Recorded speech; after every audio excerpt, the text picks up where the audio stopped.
Tak, pomačku zahaju další vysílání. Živý přenos, ještě sice není 8, ale už to rozjedu pomalu.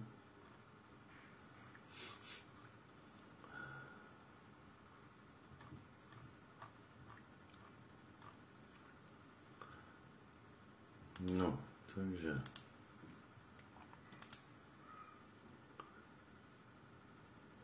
dneska by to nějak navážeme na ty témata, o kterých jsem mluvil minule, anebo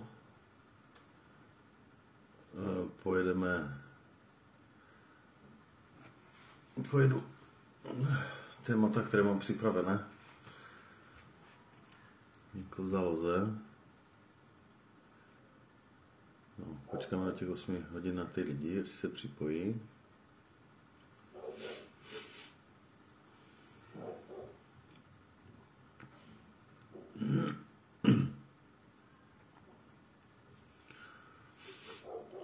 Jinak asi v krátkosti jako k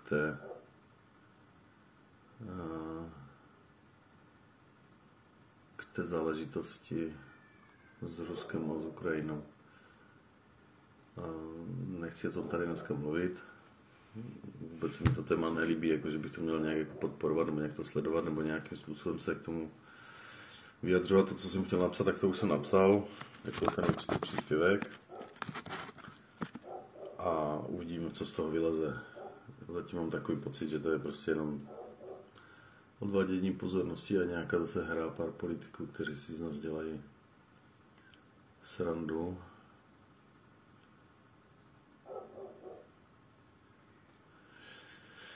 No.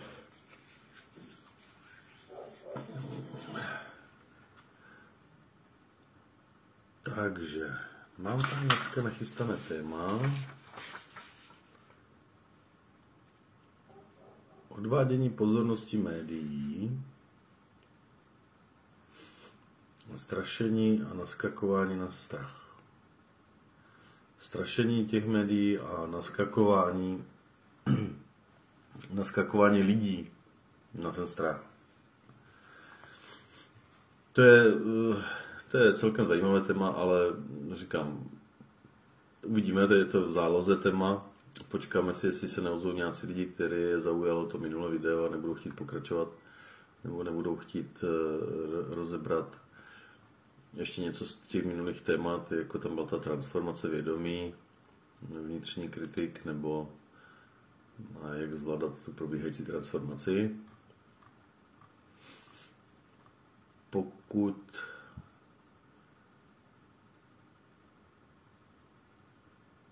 se někdo ozve a napíše nějaké dotazy, tak budu na ně reagovat přímo tady. A může to být témata nejenom na mě, jako jo, pokud je někdo zvědavý, jenom co se týče mojí osoby, tak jako to, ale pokud má někdo spíš dotaz na svůj nějaký duchovní problém nebo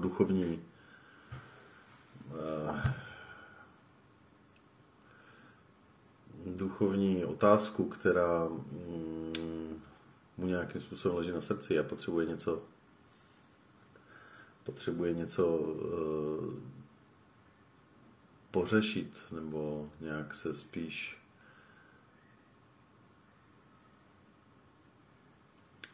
jak bych to řekl, seznámit s jiným pohledem na tu věc, tak jsem tu, není problém. Ještě máme 2 minutky do zahájení.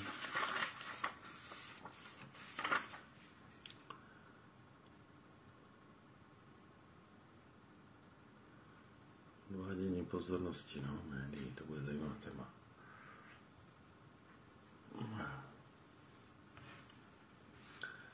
Takže ještě 2 minutky, počkáme.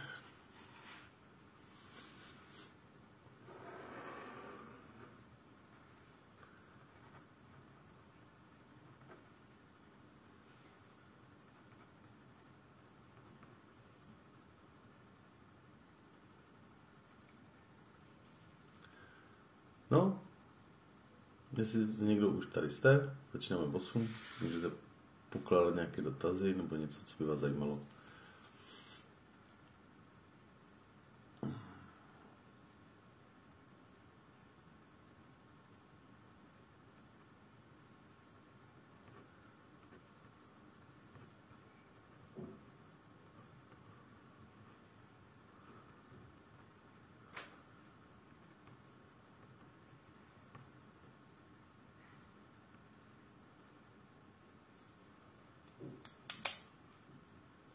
Nějací lidi už přicházejí, tak se ptejte lidi.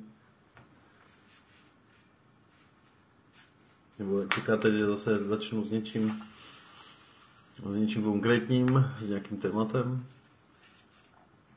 A na to navážete, nebo něco vás zajímá ještě z toho minulého videa?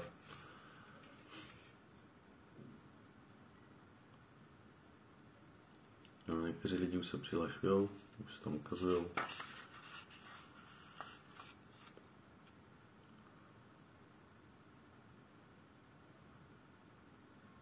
Tak se ptejte.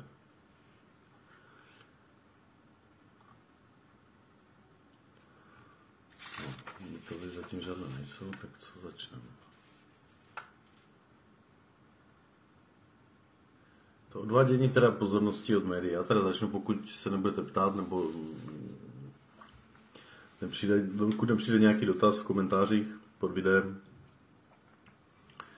tak začnu teď na to téma, co jsem chtěl tak nějak jako rozebrat. Odvádění pozornosti médií. Strašení a naskakování lidí na strach, které ty média celkem úspěšně vytvářejí, nebo úspěšně snaží se vytvářet. Takže začneme tímhle s tím tématem. To asi už jako se řešilo asi mnohokrát, nebo tak jako už lidi tak nějak jako asi ví, o co jde. Ale my jsme to zjistili asi někdy před 10 roky v naší rodině, teda jako my, za sebe teď hovořím. My jsme to zjistili tak vlastně 12, už to je možná 14 let zpátky, kdy jsme vyhodili televizi. A od té doby už televizi prostě nemáme. A veškeré informace si zjišťujeme prostě sami. Když něco potřebujeme zjistit nebo potřebujeme vědět, co se děje, tak si prostě zajdeme na internet a prostě tam se dostanete k informacím mnohem lehčeji a můžete si je taky lehčeji ověřit, odkud ty informace jsou. Protože média, jako ty televizní, teda především i ty rozhlasová a tak dále, teď jsme to mohli nedávno slyšet na tom CovidConu od té paní Dočkala, myslím, nebo kdo to byl, že vlastně tu roli těch médií, nebo jakým způsobem oni fungují, tak jakože selhali. Řekla to tam jasně, otevřeně. A všichni moc dobře si pamatují, teď, jak ty 2 roky to probíhalo, že opravdu se jenom šířil prostě ten strach mezi ty lidi a média v podstatě už hrají roli jenom takového strašáka. Nic jiného se tam vlastně člověk nedozví. Pouze informace, které nějakým způsobem prostě vyvolávají strach. No a to je ono, to je to strašení těch lidí. Proč to dělají? Tak jako jeden z těch důvodů tam byl uvedený, že ten strach je sexy, že? Tak to nějak popisovala. Že vlastně na to ti lidi prostě naskakují, když je nějaký strach nebo nějaký prostě téma, které vyvolává strach, tak prostě na to lidi prostě začnou klikat, začnou z toho pouštět, prostě strašně to zajímá. Pokud tam ten strach není, tak to není tak zajímavé, prostě nechtějí to vidět. A tím pádem přicházejí o kliky a o reklamy a o tak dále, prostě celý průmysl je na tom postavený, ten mediální, což je prostě špatně. Ale teď o to odvádění té pozornosti, jako, už jsem si teď tak jako všimnul, ježišmarja, snad už od prasečí chřipky, myslím, nebo ptačí chřipky, pořád něco, jo, od toho roku 2001, pořád jsem sledoval, jakým způsobem prostě informují ty lidi a jakým způsobem manipulují vlastně s tou pozorností těch lidí. lidi si musí uvědomit, že vlastně ta jejich pozornost, to, na co se zaměřují, na to, co koukají, na to, co se dívají, tak už jenom tou svou pozorností, jenom to, že na to koukají, stačí bohatě k tomu, že to živí tu věc. A že vlastně ta jejich pozornost, ta jejich energie, ta sledovací, ta pozorovací energie, kterou do toho dávají, tak prostě tu věc posilujou. To je prostě známá věc.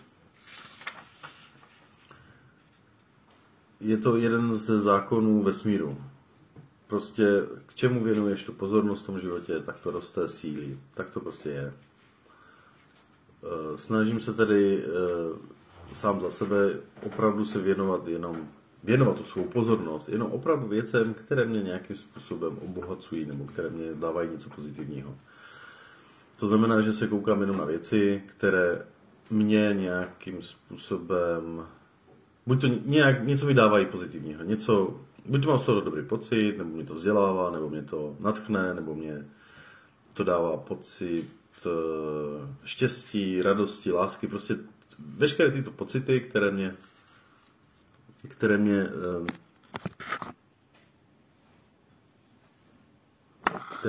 tyto pozitivní pocity, které mě to dává, tak to má pro mě nějaký význam a tam jsem ochoten věnovat tu svou pozornost. V momentě, jak se jedná prostě o strašení jako celek, nebo ať je to jakékoliv jiné téma, ať je to jaké téma, prostě teď byl covid 2 roky, teď to zprozněno Ukrajina, tak prostě já tomu nehodlám věnovat tu pozornost. Nebudu se na to dívat, nebudu podporovat ty média. Ani to jedno blbé video na tom Facebooku prostě si nezhlídnu, protože vím, teda takhle, pokud už mě to vyloženě tam někde potká po cestě a už se tomu nevyhnu a už prostě na to hledím, prostě už to tam je, tak ano, dobré, tak už se podívám, o co se jedná, ale ne, že to budu jako úmyslně vyhledávat a opravdu věnovat tomu pozornost i v myšlenkách, i prostě v sobě, že budu celý den nad tím přemýšlet, jak to tam mají týkom hrozný na té Ukrajině a tak dále. Ne, prostě nevěnovat tomu pozornost duševně prostě vůbec.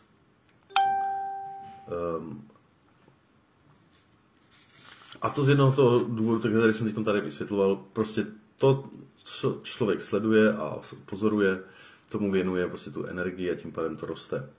To znamená, moje doporučení, nesledujte to. Ani tu Ukrajinu, ani ten covid už. Budete mít klid. Tak to prostě je. Nejenom, že budete mít klid, ale zároveň to i nebudete posilovat, nebudete to šířit do toho kolektivního vědomí, do toho kolektivního prostoru. A budete naopak vysílat klid. Pohodu, klid a lidi vlastně se budou i v vašem okolí uklidňovat. Takže to odvádění té pozornosti těch médií, ještě aby jsem se k tomu vrátil. Já prostě vím, že jsou, bych to řekl, nechci zase nějak škatulkovat lidi, prostě to já nemám rád, ale že prostě jsou lidi, kteří ještě nějakým způsobem prostě nějak věří těm médiím nebo nějak berou, jako že jsou nějakým způsobem relevantní pro ně, že prostě mají něco, co jim dávají, nevím, je to jejich věc, ale ta snaha těch médií prostě je, když už nefunguje jedno strašení, nefunguje jeden strach, pojďme vytvořit nějaký novej. Já neříkám, že to ty média vytvořily, ale velice rychle se toho chytli, protože to bylo teďkom prostě takový dar z nebes pro ně, aby mohli zase šířit ten strach a měli zase dostatek prokliků a dostatek zhlédnutí a dostatek, protože ten covid už netáhnul, že jo, co si budeme povídat, že jo, mrazáky už nefungují na lidi. Všichni už toho mají plné zuby, tady toho strašení, prostě, jo, nikdo už se s tím nechce zabývat, no a tak prostě, dobré, tak tam to už nefunguje, tak hurá, máme tady nové téma, pojďme na to. Takže opravdu ty média prostě pomáhají tady to, jdou na ruku vlastně i těm politikům jako celek, prostě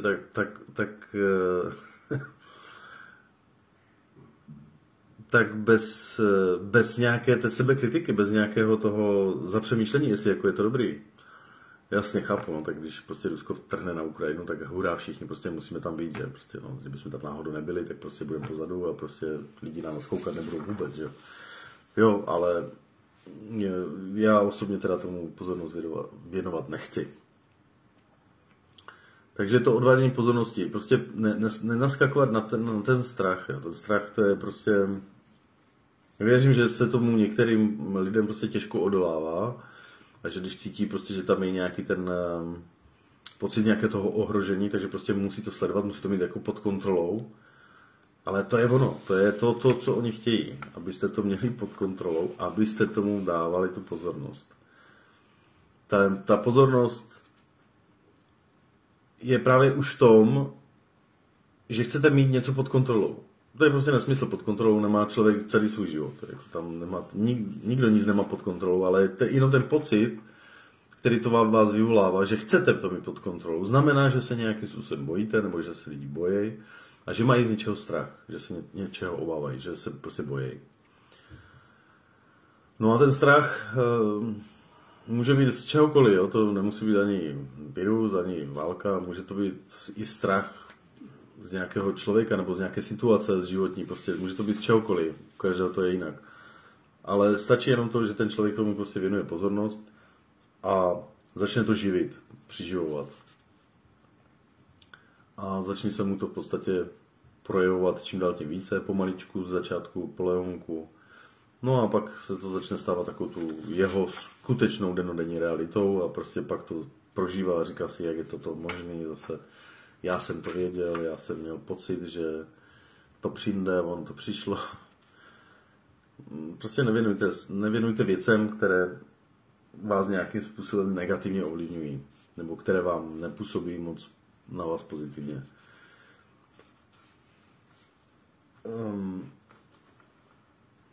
Máme tady nějaké dotazy. Ještě jste nepoložili žádný dotaz ohledně toho minulého tématu. K tomu se asi už nikdo nechce vracet, nebo dotaz tu není žádný.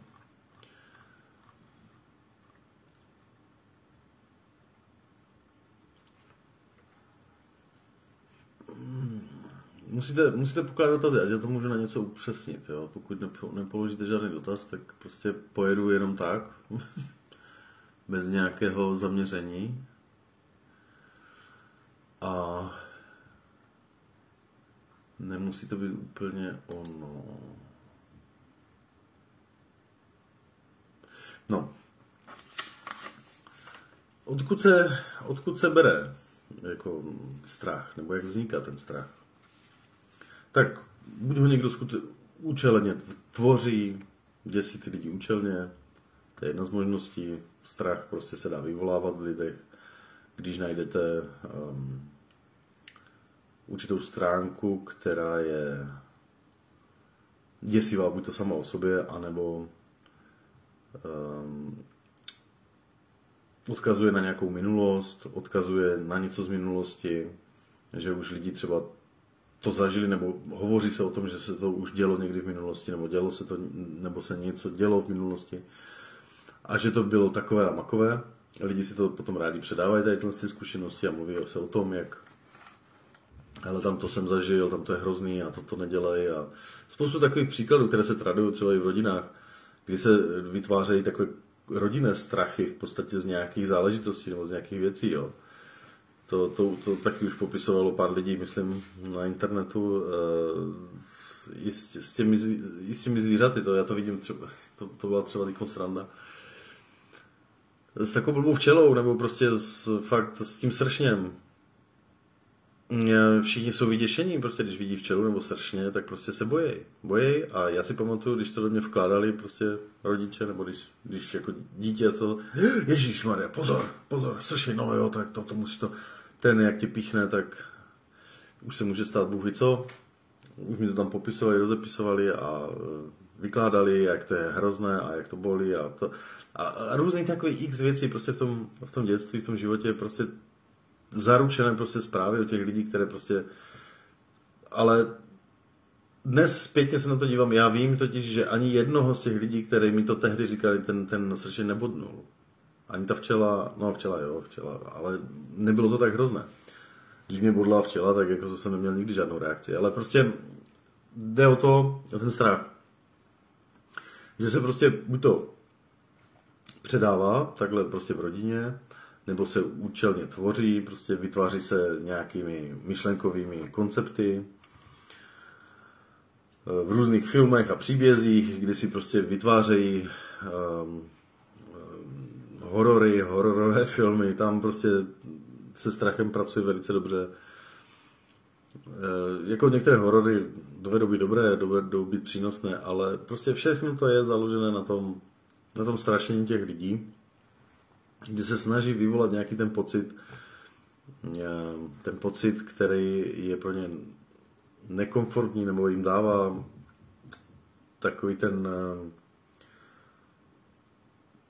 pocit bezmoci nebo pocit stísněnosti, kdy ten člověk se prostě bojí, necítí se komfortně. A tímhle způsobem, jak ten strach vlastně působí na toho člověka, tak ho stahuje ho dolů do určitých nějakých myšlenkových vzorců, stahuje do energetických vzorců, kdy všechny tyto negativní pocity prostě ho tlačí do nějaké hloubky jeho duše, kdy se mu i mění prostě fyziologie, jo. Myslím, že některým se zvyšuje tlak, některým se zpomaluje, snižuje tlak, některým se zpomaluje i dýchání a tak dále. Prostě ten strach má i fyziologické změny na člověku a ten člověk si to potom jakoby buď to zvládne nějakým způsobem sám, své pomocí a řekne si prostě OK, tak to už se toho nebojím, prostě strach z toho nemám, prostě dobré, když to přijde, tak to přijde, prostě život takový je. Takže budu to brát tak, jak život přichází a je mi jedno, co do toho života přijde, ale bát už se toho nechci mít tyhle pocity, nechci mít tyhle strachy. A nebo prostě potom hledá, jo, psychologové taky tomu říkají, musí se postavit svému strachu, jo, musí se stavět musí se mu postavit. Jako.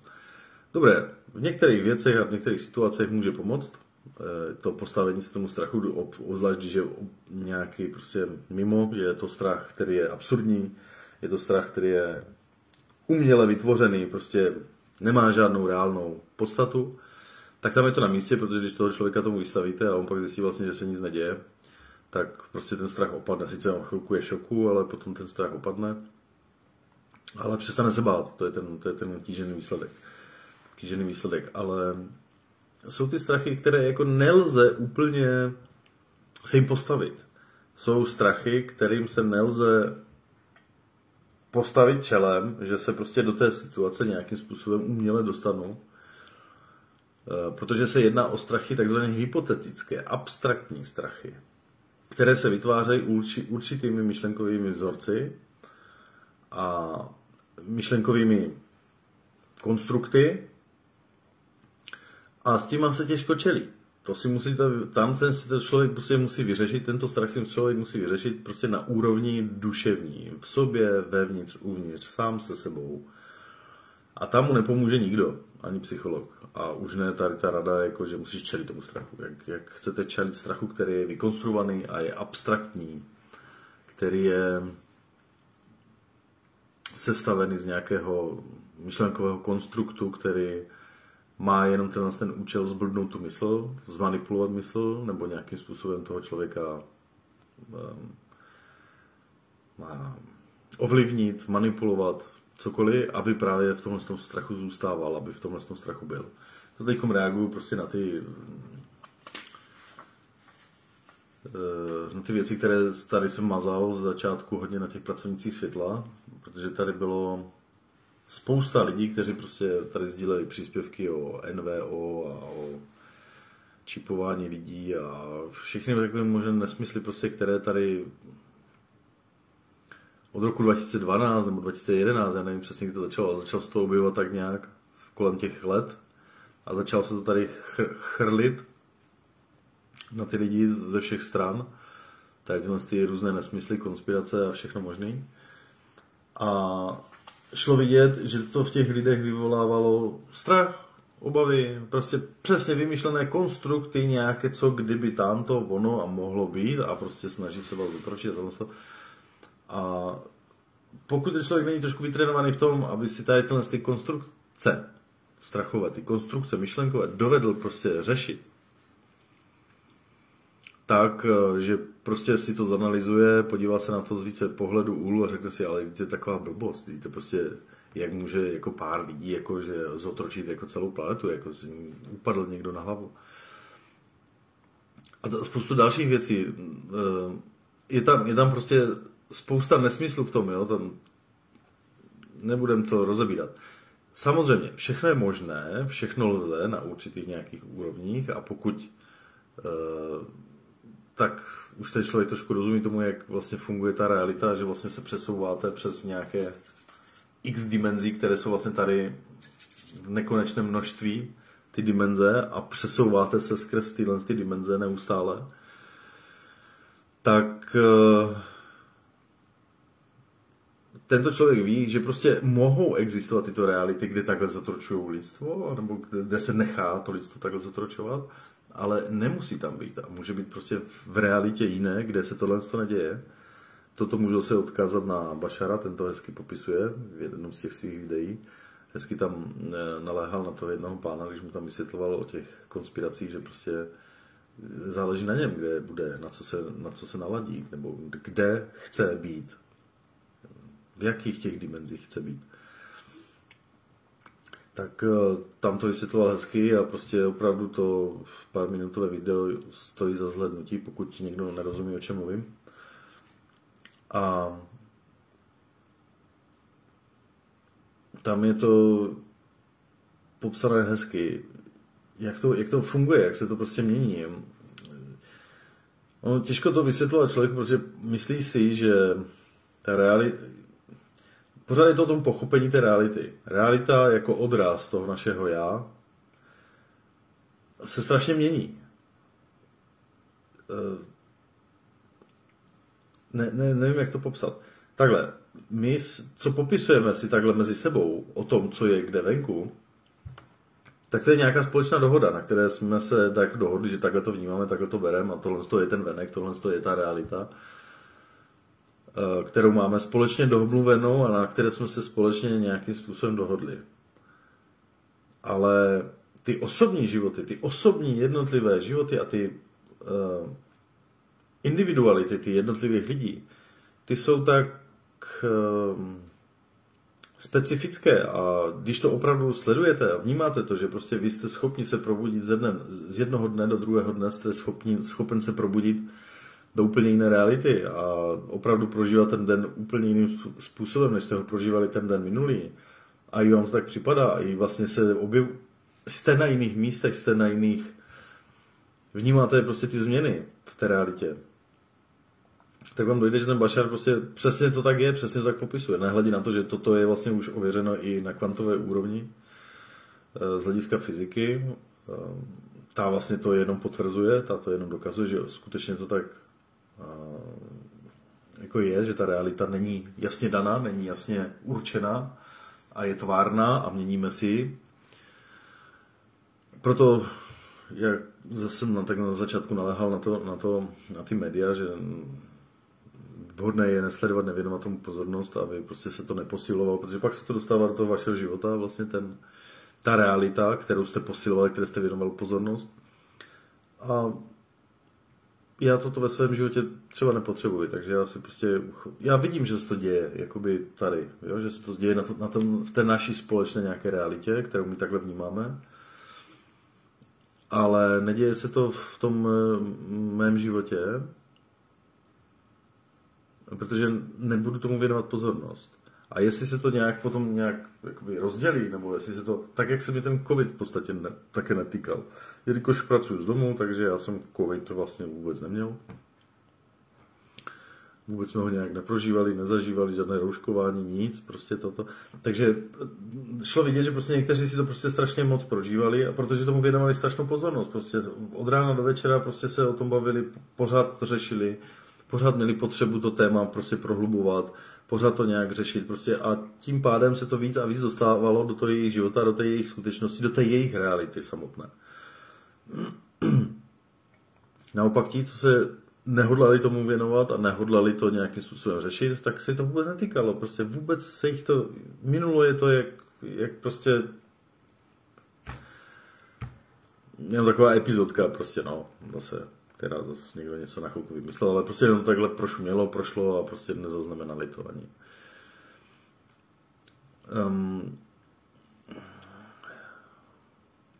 Je to, že jsem tak odbočil, zrovna když už jsme u těch dimenzí, prostě tam to je téma na mnohem delší dobu, nebo na mnohem více vykládání a mnohem více asi, jak to řekl, na mnohem více videí, protože to je opravdu zajímavé a já můžu dát takový příklad, to bylo loni v létě, to si pamatuju. Já jsem se bavil se synem prostě o tom, že jsme se tak kecali a tohle bavili jsme se prostě o balónu a že prostě jak to tam funguje v tom balóně a prostě jak balón funguje, vlastně jak se musí zahřívat a tohle. Tak jsme se bavili s ním ten jeden den, myslím, že to bylo nějak k večeru, jako na zahradě, tak jsme to nějak rozebírali, bavili jsme se o tom. No a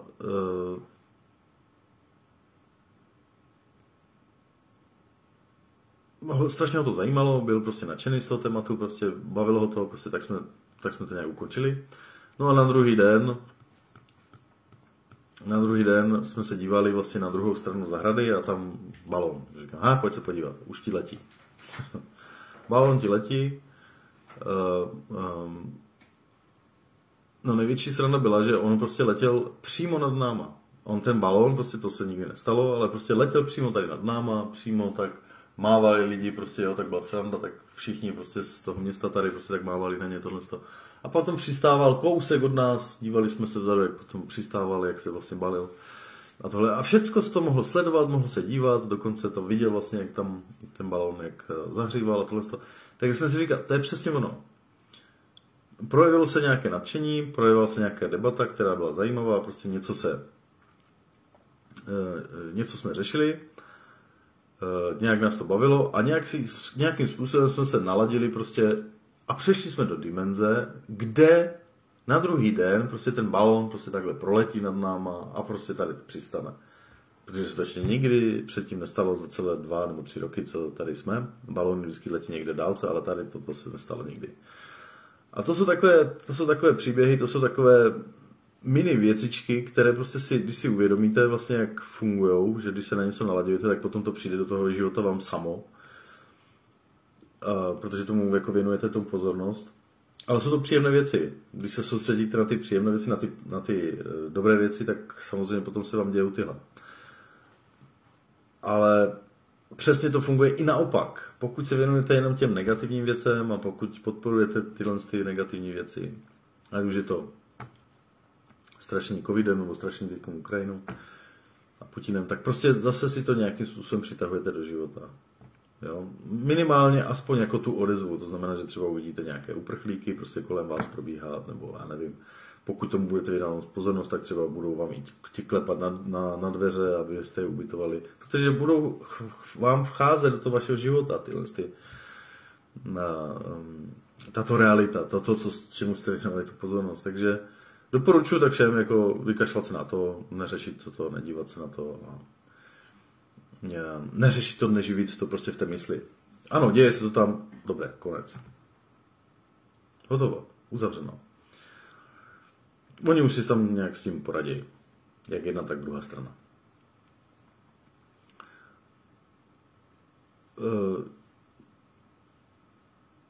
Ta dnešní doba v podstatě díky těm moderním technologiím, vlastně Facebooku, YouTube, prostě opravdu máme ty informace prostě ze všech koutů hned, prostě tady.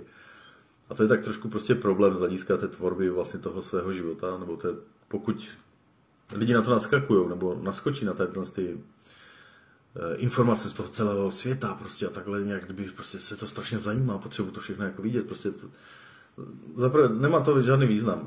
Neděje se to tam u vás, na tom vašem místě, tam, kde v tom vašem okolí, kde vy žijete. To znamená, že netýká se to vašeho života, není to v tom vašem životě. Tím pádem jenom sledujete život někoho jiného. Díváte se na někam, prostě na nějaký život, prostě tam někde venku nebo tam někde pryč. který se vás nějakým bytostným způsobem netýká, nedotýká a jenom nahlížíte jakoby do těch okének těch jiných lidí, těch jiných vesmírů, těch jiných světů, které oni mají. Ale není to v tom vašem životě. Proto je třeba se věnovat tomu svému životu, těm svým věcem a tvořit si to okolí, ten svět svůj v okolní podle sebe, jak vy potřebujete, jak chcete a ne tak, jak někdo jiný chce, že ho máte vnímat. To třeba dělají úspěšně právě ty média. Oni vám jakoby podsouvají jakoby nějakou tu vizi, jak ho máte vnímat, tu realitu, jak ho máte vnímat ten svět. Protože oni se hodně rádi staví do té role, že oni mají přece tu pravdu, oni mají tu objektivní pravdu a opravdu říkají vám jenom to, co je objektivní realita. To je objektivní realita zrovna toho reportéra, který to tam vidí. Ten to vidí a to je jeho svět. A ten reportér, který to potom předá těm dalším, prostě těm tlampačům prostě v těch médiích, tak ti a přebírají zase od toho reportéra prostě nějakou tu věc, nebo od nějakého to písalka, který to napsal. A zase jenom interpretují prostě nějakou zkušenost někoho, kdo tam kde si prožil, viděl a ještě kolikrát to nějak překroutí, nebo ještě tomu přidají nějaký ten svůj názor a ten svůj pohled, kterým oni to chtějí interpretovat, nebo kterým to chtějí nazvat. Ale nic to neříká o té vaší realitě, o tom vašem světě. Nevím, proč mají takový pocit a myslí si prostě některá ta média, že prostě vám můžou sdělovat nějaké informace a že se vás nějak jako mají týkat, nebo že jsou jako, že jste to vy, nebo že vy jste součástí jakoby toho, těch informací, které vám zprostředkovávají. Když něco potřebujete si zjistit, tak to si zjistíte sami, a nebo to k vám přijde, nebo vás to upozorní nějakým způsobem. Prostě ty informace chodí ke každému člověku prostě jiným. Ke každému člověku chodí ty informace jinak a jsou zaměřené přímo na toho daného člověka. Proto je úplně zbytečné sledovat jakékoliv zprávy a jakékoliv média prostě někde v prostoru, na YouTube, v médiích, na Facebooku, prostě kdekoliv. Protože nic neříkají o tom vašem světě, kde vy žijete, v kterém vy jste, v kterém vy se pohybujete a který si aktuálně měníte. Nebo nějak se tam přesouváte v tom vašem prostoru, v těch dimenzích, o kterých jsem mluvil. A tvoříte si ten život podle sebe. No, toto je trošku těžké téma. Je to komplikovanější. To bych chtěl zase nějaké možná dotazy, jestli vás něco zajímá konkrétního, tak se ptejte. Je to téma na ještě dalších x rozhovorů nebo dalších x povídání. Jo. To je... Dneska mi vyloženě prostě teďkom přišlo to odvádění té pozornosti těch médií, jo, jakože prostě jeden vztah nefunguje, šupme, tak pojďme na druhý, prostě, jo, tak to jsem prostě musel teďkom vyzdvihnout, tady tohle téma. No a s tím související strach, takže to už jsem nějak popsal, teďkom v té půl hodině vlastně jsem nějakým způsobem popsal, takže ti, co to neviděli celé, můžou se potom podívat ze záznamu. No a teďkom, já nevím, zkuste nějaké ty dotazy, no, jestli tady jste, tak zkuste se na něco zeptat. Pošlete nějaký ten dotaz, ať se můžeme věnovat nějakému jinému tématu nebo nějaké konkrétní věci. Nebojte se, pojďte to tam, hoďte, maximálně se na tu otázku vykašlu.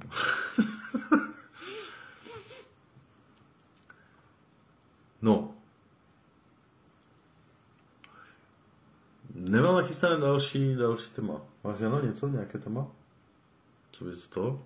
Co bych mohl nahodit?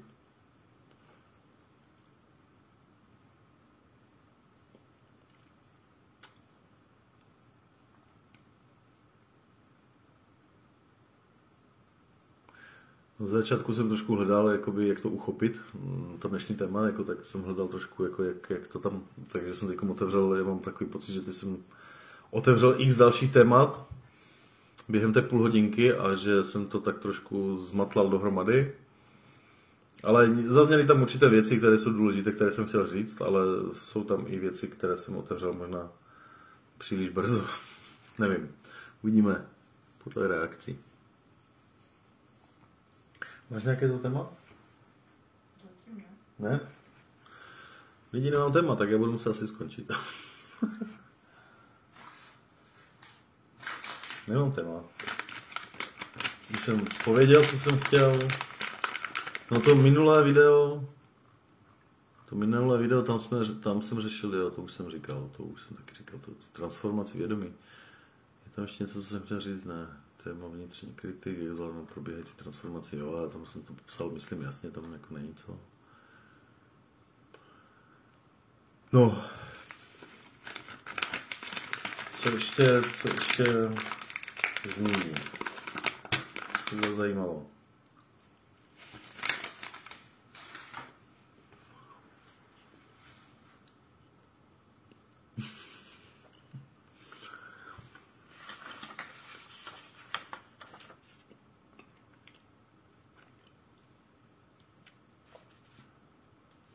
Já se zase vzpomenu, až ukončím vysílání. Hej.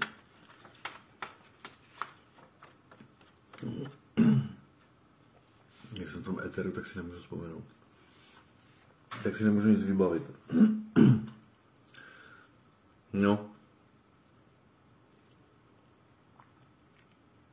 Odezva taky žádná.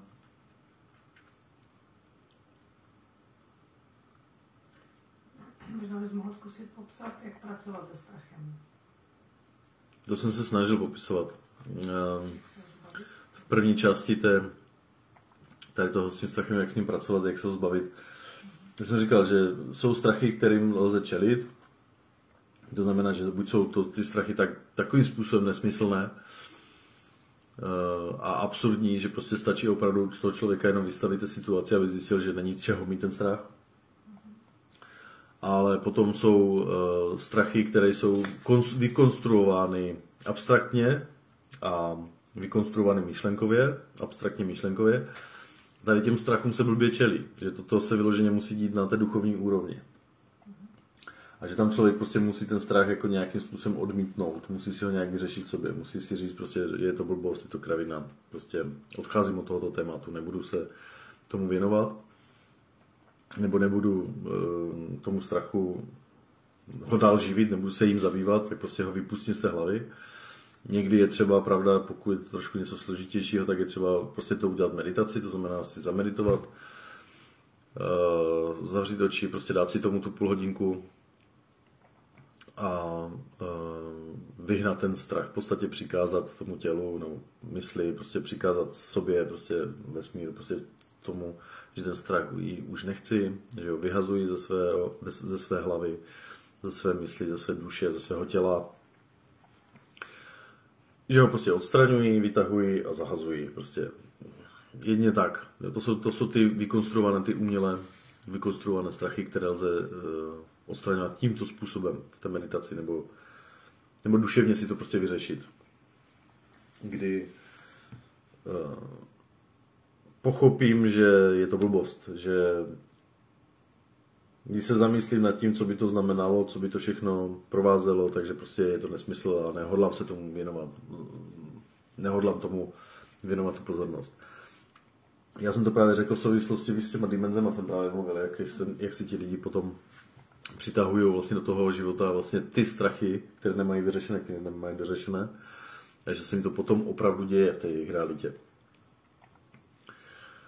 A taky proč mít takový život nemusí, jo? Jakože prostě se budou věnovat jenom těm věcem, které opravdu chtějí, nebudou sledovat média a informace, které nejsou z jejich životního prostoru, z jejich okolí, konkrétního, nejbližšího, ale jsou odněkud jinat z nějakých jiných míst, někde prostě, kde se co si děje, jo? Ale jak jsem říkal, nemusí to ti lidi sledovat, prostě, protože to nic nevypovídá o tom jejich životě samotném. Jsou to jenom nějaké informace o nějakých lidech, někde prostě, kteří si prožívají jinou realitu a úplně jiné světy, než ten daný člověk, který to zrovna sleduje. A že vlastně potom jenom prožívá jako ty jeho pocity a emoce, protože on třeba o tom mluví nějakým způsobem negativně, třeba v médiích hlavně třeba negativně, že jo? tak potom popisuje prostě nějaké ty své zážitky, prožitky, jak to bylo strašné, jak co si, ti lidi se na to nalaďujou, na ty jeho emoce, na ty jeho prožitky, že jo, tak jako strašně s ním soucítí potom. No a jak oni s ním soucítí, tak potom se jim to přehodí do toho jejich těla a mají to taky ten pocit a pak už se jim to zdá, teďkom Ježíšmarja, no a teďkom to budu mít i já, že jo. A pak se diví, že to mají v tom svém životě za chvilku taky. Jo, že prostě přebírají ty negativní věci od těch lidí, díky těm médiím. A že prostě si to dělají sami v podstatě, že nemusí.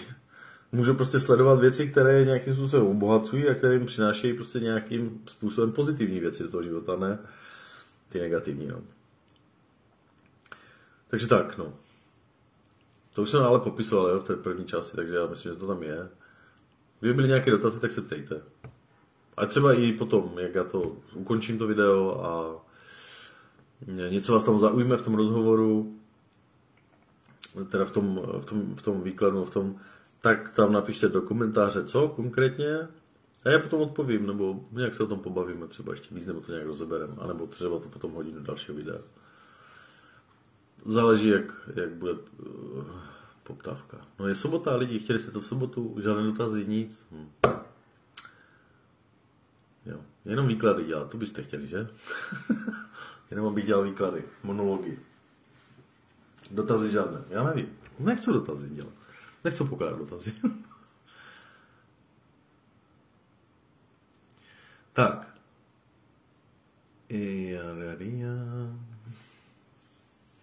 Já myslím, že to ukončím, protože já teď už nemám žádný téma. Já nemám žádný další téma. Já to strašně vždycky vezmu hopem. Kdybych měl ty dotazy doplňující, tak bych to třeba ještě nějak jako rozebral, že? Nebo nějak bych to ještě rozvedl. Ale jak nejsou, tak prostě bohužel. No. Řekl jsem to tak, jak jsem si myslel, že to je pochopitelné. Bohužel vím, že je to pochopitelné takhle pro mě. Jak jsem to řekl, protože takhle já to chápu. A nemusí to být tak pochopitelné pro všechny, jo? No, to je ta druhá věc. Tak. Já se teda loučím, přátelé, protože téma nemám, došlo mi nápady, takže vypínám to.